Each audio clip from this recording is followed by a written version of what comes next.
वर्तमान में आदमी इतना चालाक होता जा रहा है ना, वो जन्म मृत्यु को भी जीतना चाहता है।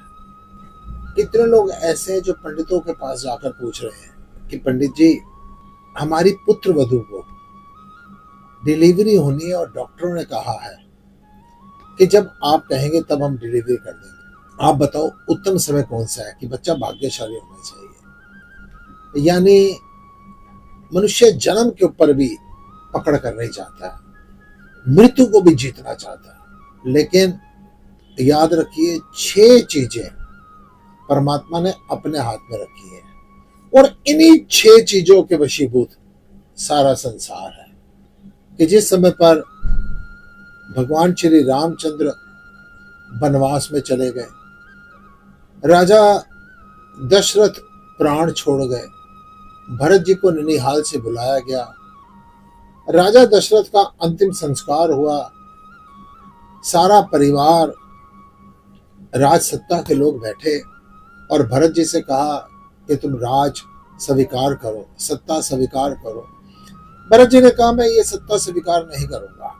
सबने कहा बेटा, तेरे इस राज तिलक के कारण सारा घर, हमारी अयोध्या सब तहस नहस हो गया और अब तुम कहते हो मैं राज सत्ता स्वीकार नहीं करूंगा। तुम्हारी मां ने तुम्हारे लिए राजपाट मांगा था। भरत जी ने कहा मेरी मां की बात पूरी नहीं की गई, अगर मेरी मां की बात पूरी की जाती तो मैं राज सत्ता स्वीकार कर लेता। सबकी आंखें खुल गई कि भरत कैसी बात कह रहे हैं। कितनी हैरानगी की बात है कि कैकेयी ने जो मांगा था वही तो सब कुछ हुआ। भरत जी ने कहा मेरी मां की बात पूरी नहीं हुई, मैं इस राज सत्ता को स्वीकार नहीं करूंगा। माता कौशल्या खड़ी हो गई, कहती है भरत कैसी बात कर रहे हो।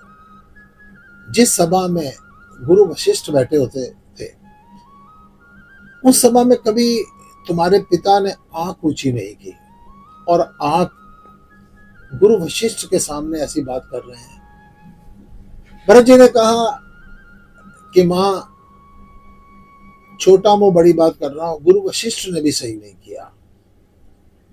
सन्नाटा छा गया, सबके कान खड़े हो गए कि घर का छोटा सा बच्चा और गुरुजनों के खिलाफ बात कर रहा है। गुरु वशिष्ठ खड़े हुए, कहते भरत क्या बात हो गई। कहते मेरी मां की बात पूरी नहीं हुई। संतों महात्माओं ने, गुरुजनों ने, माता कौशल्या ने, सबने समझाया कि भरत कैकेयी ने जो मांगा वही तो पूरा हुआ और उसी के वशीभूत राम जी को वनवास जाना पड़ा। राजा दशरथ का देहांत हो गया। अब तुम्हारे को कह रहे हैं कि राज सत्ता स्वीकार करो और तुम मना कर रहे हो। कहते मेरी माँ की बात अगर पूरी की होती ना, कैकेयी की बात पूरी की होती ना, मैं सत्ता स्वीकार कर लेता। हाँ, ये कैकेयी की बात तो स्वीकार की। कहते नहीं, मेरी माँ ने कहा था सुत ही राज राम ही वनवासो। कहते यही तो हुआ कि सुत ही राज, तुम्हारे को कह रहे राजपाट स्वीकार करो, राम को वनवास मिल चुका है। भरत जी ने कहा यही तो गलत हुआ। मेरी मां ने, कैकेयी ने कहा था सुत ही राज राम ही वनवासो, यानी पहले भरत को राजपाट दो फिर राम को वनवास देना। और आप लोगों ने मेरी मां के मांगे हुए वरदान का क्रम तोड़ दिया।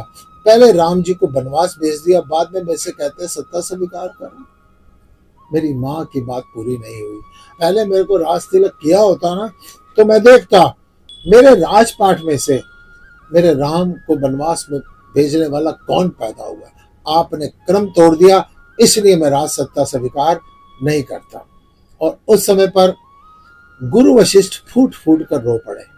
गुरु वशिष्ठ महाज्ञानी, वो रोने वाले नहीं है, लेकिन प्रेम रुला देता है। उन्होंने मोहवश नहीं रोए, वो प्रेम वश रोए। उन्होंने उस समय भरत जी से कहा सुनु भरत भावी प्रबल, बिलख कही मुनिना, हानि लाभ जीवन मरण, यश अपयश विधिहा। भरत भावी प्रबल है, यहां पर कोई किसी को कुछ नहीं देता। भरत, तूने सारी सभा को प्रेम के वश में कर दिया है। 6 चीजें परमात्मा के हाथ है। सुनो हो भरत भावी प्रबल बिलक कहीं मुनिनाथ, हानि लाभ जीवन मरण यश अपयश विधि हाथ। ये परमात्मा के हाथ में है, ये विधि का विधान है, उसको कोई टाल नहीं सकता। यानी कौन आदमी ऐसा जो नुकसान के लिए काम धंधे पर जाता है? कौन सा आदमी फायदा नहीं चाहता? लेकिन एक आदमी दुकान पर बैठा हुआ है, ना चाहकर भी सामने आए हुए ग्राहक को सही डील नहीं भी कर रहा तो भी लाखों रुपए कमा रहा है। दूसरा आदमी 100 प्रकार के प्रेम छल कपट तरह तरह के वायदे कर रहा है, लेकिन उसके पास ग्राहक नहीं जा रहा। हानि लाभ परमात्मा के हाथ है। जीवन मरण कब किस समय किसी का जन्म होना है किसी आदमी के हाथ में नहीं है, कब किसकी मृत्यु होनी है। मैं कई बार कहता हूं आप लोगों से, आपका जन्म हुआ, क्या उसमें आपका कोई सहयोग है? नहीं है।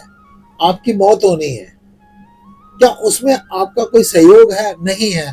और बाकी पूरा जीवन, ना जन्म पर आपका अधिकार, ना मृत्यु पर आपका अधिकार, और पूरा जीवन हर चीज पर आप अपना अधिकार जमाना चाहते हैं। पूरा जीवन आप हर तरीके से अपने अनुसार से चलाना चाहते हैं, जबकि जन्म भी आपके अनुसार नहीं हुआ, आपकी प्लानिंग से नहीं हुआ, और मृत्यु भी आपकी प्लानिंग से नहीं हुई। यश अपयश जिस समय पर तुम्हारे कर्म के अनुसार तुम्हारे भाग्य का निर्माण अगर अच्छा हुआ है ना, तो आप कोई मजाक भी करेंगे ना तो आपको यश मिलेगा। और अगर आप जितना मर्जी किसी को प्रेम की बातें कर लेंगे ना, तो दुनिया कहेगी अब देखो देखो कैसे मक्खन लगा रहा है। यानी यश अपयश किसी के हाथ में नहीं है, हानि लाभ किसी के हाथ में नहीं है, जीवन मृत्यु किसी के हाथ में नहीं। ये 6 चीजें परमात्मा ने अपने हाथ में रखी हुई है। गुरु वशिष्ठ ने फूट फूट कर कहा, और सारी सभा भरत के प्रेम के वश में हो गई। ओम नमो नारायण करते हुए आपसे कहूंगा, बड़े संयम से सारे काम कीजिए, पूरी लगन से कीजिए, कर्म ऐसे कीजिए कि परमात्मा ने मेरी ड्यूटी लगा रखी है।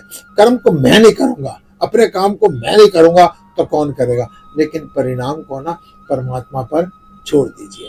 जब परिणाम को आप परमात्मा पर छोड़ देते हैं और जो परिणाम आता है उसको आप सहर्ष स्वीकार करते हैं ना, समझना वही आपकी भक्ति बन जाता है, वो आपका भगवान के प्रति समर्पण बन जाता है। याद रखिए 6 चीजें, हानि लाभ जीवन मरण यश अपयश परमात्मा के हाथ में, तुम्हारे हमारे हाथ में नहीं है। ओम नमः।